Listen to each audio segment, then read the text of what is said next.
Hello दोस्तों, आज की इस कहानी का नाम है जादुई ट्रेन। यह एक जादुई कहानी है। अगर आपको हिंदी स्टोरीज, मोरल स्टोरी या हिंदी कहानियां पढ़ने सुनने का शौक है और हमारी चैनल पे आप नए हैं तो आप हमारी चैनल को सब्सक्राइब कीजिए। इस वीडियो में दर्शाए गए सभी पात्र और घटनाएं पूरी तरह से काल्पनिक है। वास्तविक घटनाओं या व्यक्तियों, जीवित या मृत, से दूर दूर तक कोई भी संबंध नहीं है। हमारी जादुई ट्रेन की कहानी शुरू करते हैं। कासगंज गांव में एक क्रूर और लालची मुखिया रहता था। उसका नाम चतुर सिंह था, जिसके क्रूर स्वभाव की वजह से गांव के सभी लोग परेशान थे। गुड्डू की पत्नी विमला गर्भ से थी। विमला अपने पति से गांव के मुखिया के बारे में बात कर रही थी। विमला, आखिर कब तक हम सभी गांववासी मुखिया का अपमान झेलते रहेंगे? गुड्डू, क्यों, क्या हुआ? अब क्या किया मुखिया ने? विमला, कल गांव के कुछ बुजुर्ग व्यक्ति गांव की समस्या के बारे में मुखिया से बात करने के लिए उसके घर गए थे, मगर मुखिया ने उन सबको अपमानित करके अपने घर से भगा दिया। गुड्डू, सारा गांव जानता है कि मुखिया किसी की इज्जत नहीं करता, फिर ये गांव वाले क्यों उसके पास मदद मांगने के लिए चले जाते हैं? विमला, मुखिया के पास नहीं जाएंगे तो फिर किसके पास जाएंगे? आखिर सब गांव वालों ने आपस में मिलकर ही उसे गांव का मुखिया चुना है। गुड्डू, अरे किसी गांव वाले ने उसे गांव का मुखिया घोषित नहीं किया। हम सब जानते हैं कि वो मुखिया बेईमानी से बना है। सच तो ये है विमला कि गांव वालों ने डरकर उसे मुखिया बनाया है। विमला, कल लता ताई के बेटे सोमू की तबीयत अचानक खराब हो गई। वो बेचारी उसे अस्पताल तक भी नहीं ले जा पाई और उसने रास्ते में ही दम तोड़ दिया। आखिर कब तक गांव वाले ऐसे ही मौत मरते रहेंगे? गुड्डू, हाँ मुझे पता है, लेकिन विमला हम सब कर भी क्या सकते हैं? और वैसे तुम्हें इन गांव वालों की कब से इतनी चिंता होने लगी? विमला, क्योंकि मैं भी इसी गांव में रहती हूँ और हमारे लिए भी चिंता वाली बात है। कुछ महीनों बाद मेरी कोख से एक संतान जन्म लेने वाली है और हमारे गांव से शहर का रास्ता काफी लंबा पड़ता है। ना तो यहाँ कोई बस आती है और ना ही कोई ट्रेन, और बैलगाड़ी समय पर शहर नहीं पहुंचा पाती। विमला की बात सुनकर गुड्डू चिंतित स्वर में बोला, गुड्डू, बात तो तुम सही कह रही हो विमला। इस बात पर तो मैंने ध्यान ही नहीं दिया कि कुछ महीनों बाद हमारे घर में एक नन्हा मेहमान आने वाला है। मैं तुम्हें पहले से अस्पताल में दाखिल भी नहीं करा सकता क्योंकि मेरे पास इतने पैसे नहीं हैं। विमला, यही बात तो मैं आपको समझाना चाह रही हूँ कि आप गांव वालों के साथ मिलकर मुखिया पर दबाव बनाने की बात करें कि वो गांव के लिए सरकार से बात करे। हमारे गांव से लेकर शहर तक पक्की सड़क बने ताकि गांव के लोगों को दूसरे गांव या शहर में जाने के लिए किसी समस्या का सामना न करना पड़े।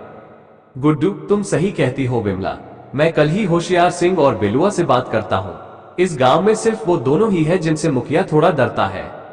गुड्डू ने गांव के एक पुराने पेड़ के नीचे कुछ गांव वालों को बुलाया। उनमें होशियार सिंह और बेलुआ भी थे।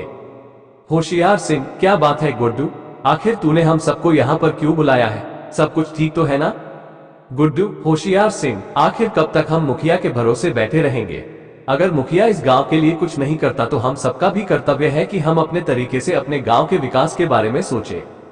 बेलुआ, ठीक है गुड्डू, तू तो ऐसे बोल रहा है जैसे कि हम सब किसी बहुत बड़े सरकारी पद पर हो और सरकारी अफसर सिर्फ हमारी ही बात सुनने के लिए बैठे हैं। गुड्डू, कोशिश करने में क्या जाता है? बेलुआ, होशियार सिंह, साफ साफ बोल, तू आखिर कहना क्या चाहता है? गुड्डू, होशियार सिंह, आप तो अच्छी तरह से जानते हैं कि हमारा गांव प्राकृतिक रूप से कितना सुंदर है, और इतना सुंदर गांव होने के बावजूद भी कोई टूरिस्ट हमारे गांव में भटकने तक नहीं आता। आखिर वो क्यों आएगा? क्योंकि हमारे गांव में ना ही अच्छी और पक्की सड़क है और ना ही कोई रेल की व्यवस्था। इसी वजह से हमारे गांव के ना जाने कितने लोगों को मुसीबत का सामना करना पड़ता है। और तो और कल लता ताई का इकलौता जवान बेटा सोमू भी इसी वजह से दुनिया छोड़कर चला गया। बिल्लुआ, ये अचानक तेरे मन में गांव के प्रति इतना प्रेम कैसे उठने लगा गुड्डू? गुड्डू, ये कैसी बात है बिल्लुआ? क्या अपने गांव के प्रति प्रेम नहीं होना चाहिए? बिल्लुआ, बिल्कुल होना चाहिए, क्यों नहीं होना चाहिए? मगर ये प्रेम तब कहाँ गया था जब मुखिया ने सुखिया चाचा को बुरी तरह से पीटा था, वो भी सिर्फ चंद पैसों के लिए।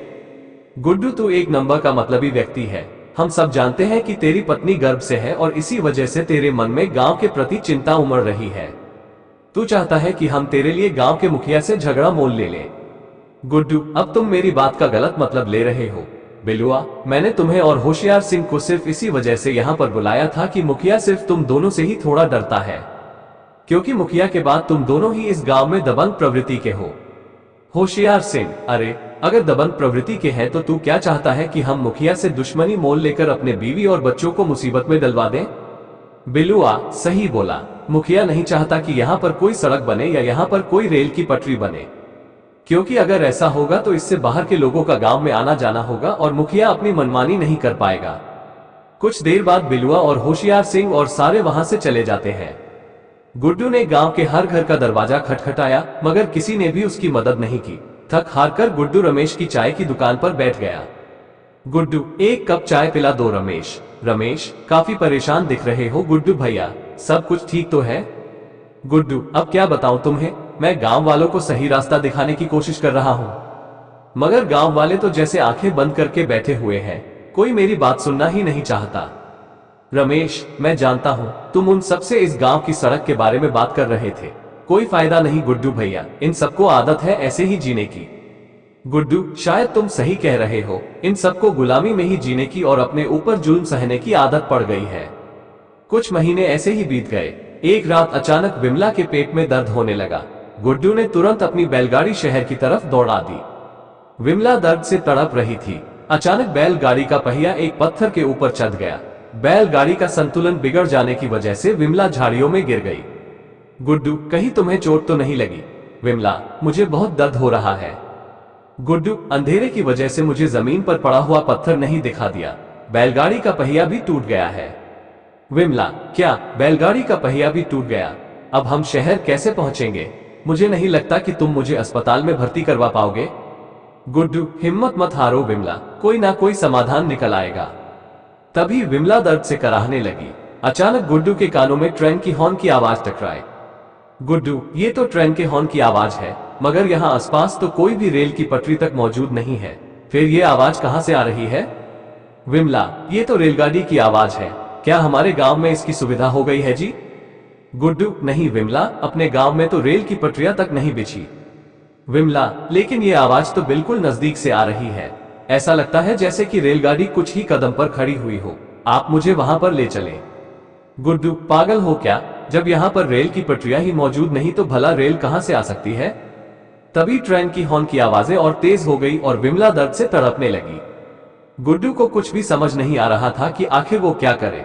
गुड्डू ने विमला को अपनी गोद में उठा लिया और उसने अपने कदम ट्रेन की हॉर्न की तरफ कर लिए। कुछ देर बाद गुड्डू एक जंगल में खड़ा था। हॉर्न की आवाजें लगातार आ रही थी, मगर कोई ट्रेन वहां मौजूद नहीं थी। गुड्डू, ये क्या हो रहा है मेरे साथ? ये ट्रेन के हॉर्न की आवाज मुझे और विमला को क्यों सुनाई दे रही है, जबकि यहाँ घने जंगल और अंधेरे के अलावा कुछ भी नहीं है? तभी पूरा जंगल रोशनी से जगमगा उठा और एक अजीब राह पर ट्रेन गुड्डू को दिखाई देने लगी। अचानक गुड्डू के कानों में एक आवाज गूंजी। आवाज, इस ट्रेन के अंदर अपनी पत्नी को लेकर बैठ जाओ, ये तुम्हें अपनी मंजिल तक पहुंचा देगी। गुड्डू विमला को लेकर उस रहस्यमयी ट्रेन में बैठ गया। कुछ ही देर में ट्रेन ने गुड्डू को शहर पहुंचा दिया और फिर से वही आवाज गुड्डू के कानों में गूंजी। आवाज, अपनी पत्नी के सही होने के बाद इसी जगह पर आ जाना, ये ट्रेन तुम्हें तुम्हारे गांव तक छोड़ देगी। गुड्डू, लेकिन कौन हो तुम और मुझे दिखाई क्यों नहीं दे रहे? आवाज, वक्त आने पर तुम्हें सब पता लग जाएगा, ये ट्रेन सिर्फ तुम्हारे लिए नहीं बल्कि तुम्हारे गांव के सभी गरीब लोगों के लिए है। ये ट्रेन उन लोगों के लिए है जो मुसीबत में घिरे होते हैं, ठीक वैसे ही जैसे कुछ देर पहले तुम घिरे हुए थे। जब तक तुम नहीं आ जाते, ये ट्रेन तुम्हारा यही इंतजार करेगी। गुड्डू ने पत्नी को हॉस्पिटल में एडमिट करवा दिया। कुछ समय बाद गुड्डू अपनी गोद में एक बच्चे को लेकर उसे सुनसान रेल की पटरी पर आ गया। ट्रेन ठीक वैसे ही खड़ी हुई थी। कुछ ही देर में उस ट्रेन ने गुड्डू को गांव पहुंचा दिया। धीरे धीरे करके गांव के सभी गरीब लोग उस ट्रेन में यात्रा करने लगे और व्यापार भी करने लगे। गांव में खुशहाली बढ़ने लगी। ये देख मुखिया अपने साथी कालिया से बोला, मुखिया, कालिया, जाओ जाकर होशियार सिंह और बिलुआ को बुलाकर लेकर आओ। कालिया, लेकिन मुखिया जी वो दोनों तो आपके दुश्मन हैं, भला आपको उन दोनों से कौन सा काम पड़ गया? मुखिया, अरे मूर्ख व्यक्ति, वो मेरे दुश्मन नहीं बल्कि दोस्त हैं। ये बात तुम्हारी खोपड़ी में नहीं घुसेगी, अगर घुस जाती तो आज तुम मेरी जगह पर होते। मुखिया, ये मैं क्या देख रहा हूँ, गांव में ना तो पक्की सड़क है और ना ही कोई रेल का साधन, फिर ये गांव वाले शहर में व्यापार कैसे कर रहे हैं? बैलगाड़ी से आने जाने में काफी समय लगता है। होशियार सिंह, यही बात तो मुझे भी परेशान कर रही है मुखिया, समझ में नहीं आता कि आखिर ये सब क्या हो रहा है। बिलुआ, मैंने एक बात पर गौर किया है मुखिया जी, जब से गुड्डू शहर से लौटा है तब से ही गांव के लोगों का जीवन बदलने लगा है।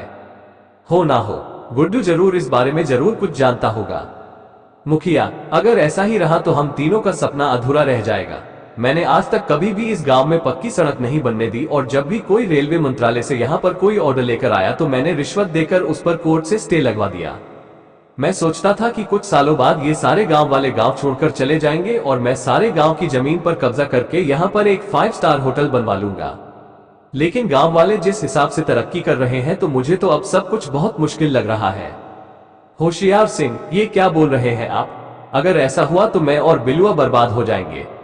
मैंने तो आपके भरोसे गांव की बहुत सी जमीन गिरवी भी रख दी है और लाखों रुपए एडवांस भी ले लिए हैं।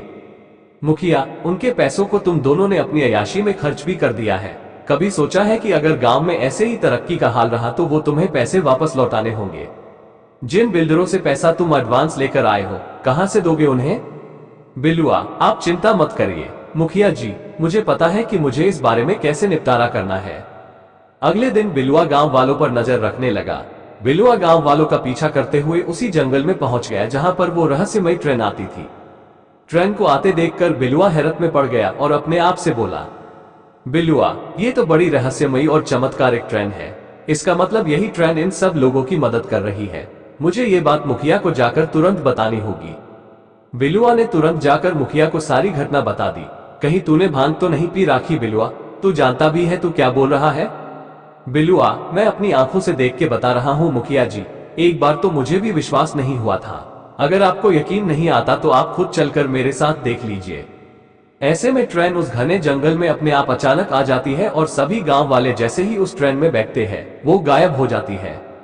मुखिया, अगर ऐसी बात है तो फिर सारे गांव वाले शाम को वापस आते हैं।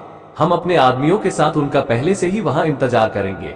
इन गांव वालों को अब धक्के मारकर ही भगाना पड़ेगा। मुखिया कुछ गुंडों को लेकर होशियार सिंह और बिलुआ के साथ शाम के वक्त उस जंगल में पहुंच गया। अचानक वो रहस्यमयी ट्रेन जंगल में आकर खड़ी हो गई। ये देखकर मुखिया हैरत से बोला, ये कैसे मुमकिन हो सकता है? मुझे अभी अपनी आंखों पे विश्वास नहीं हो रहा। तभी गांव वालों ने देखा कि मुखिया कुछ गुंडों के साथ गुस्से में उन सबको घूर रहा था। उनमें गुड्डू भी था। बिलुआ और होशियार सिंह को मुखिया के साथ देखकर गुड्डू और गांव वाले हैरान रह गए। गुड्डू, होशियार सिंह और बिलुआ, आप दोनों मुखिया के साथ क्या कर रहे हैं? बिलुआ, आंखों से अंधा है क्या गुड्डू? तेरे और गांव वालों के स्वागत में ही हम तुम सबका इंतजार कर रहे हैं। हम सब ने ये तय किया है कि तुम गांव वालों को मारपीट कर गांव से बाहर निकलना पड़ेगा। तुम्हारी इस जादुई ट्रेन ने हमारा जीना हराम कर रखा है। गुड्डू, इसका मतलब आप दोनों मुखिया से मिले हुए हैं और अब तक गांव वालों के साथ मिलकर हम सबको मूर्ख बना रहे थे। होशियार सिंह, मूर्खों को क्या मूर्ख बनाया जा सकता है? तुम सब तो जन्मजात मूर्ख हो। मुखिया, तेरी वजह से मेरा बहुत नुकसान हो गया है गुड्डू। इतना तो समझ गया हूं कि सारे फसाद की जड़ तू ही है। इसीलिए सबसे पहले मैं तुझे मारूंगा और उसके बाद इन गांव वालों को। इतना कहकर मुखिया ने अपने गुंडों की ओर इशारा कर दिया। गुंडे गुड्डू को मारने ही वाले थे कि तभी एक तेज प्रकाश वहां पर फैल गया और उस प्रकाश में उसे गांव का ही एक व्यक्ति सोमू निकलकर सामने आकर खड़ा हो गया। सोमू को देखकर वहां सब लोग हैरत में पड़ गए। सोमू, अब तुम इन लोगों पर और ज्यादा अत्याचार नहीं कर सकते। मुखिया, तुम्हारे अत्याचार की वजह से ही मुझे इस दुनिया को छोड़कर जाना पड़ा, लेकिन मेरी आत्मा हमेशा मेरे गांव वालों के लिए तड़पती रही। ये जादुई ट्रेन मैंने ही अपनी जादुई शक्तियां से इनकी मदद करने के लिए बनाई थी। मैं जानता था कि एक ना एक दिन तू अपने साथियों के साथ यहाँ पर जरूर आएगा, लेकिन शायद तू नहीं जानता था कि तू यहाँ आएगा तो जरूर, लेकिन फिर कभी वापस नहीं जाएगा। सोमू को देखकर मुखिया, होशियार सिंह और बिलुआ बुरी तरीके से घबरा गए, क्योंकि सोमू कुछ महीने पहले ही मर चुका था। मुखिया ने भागने के लिए कदम बढ़ाए ही थे कि तभी जोरदार आंधी चलने लगी, जो मुखिया, होशियार सिंह और उन गुंडों को उड़ाकर उस ट्रेन के अंदर ले गई और देखते ही देखते ट्रेन उन सबकी आंखों से गायब हो गई। इसके बाद वो सब कभी नहीं लौटे। गांव वालों को मुखिया के अत्याचार से पूरी तरह मुक्ति मिल चुकी थी। सब गांव वाले हंसी खुशी जिंदगी जीने लगे। ऐसी और मजेदार कहानियां सुनने के लिए हमारी सुमरा सर चैनल को लाइक कीजिए, शेयर कीजिए, सब्सक्राइब कीजिए और फॉलो कीजिए।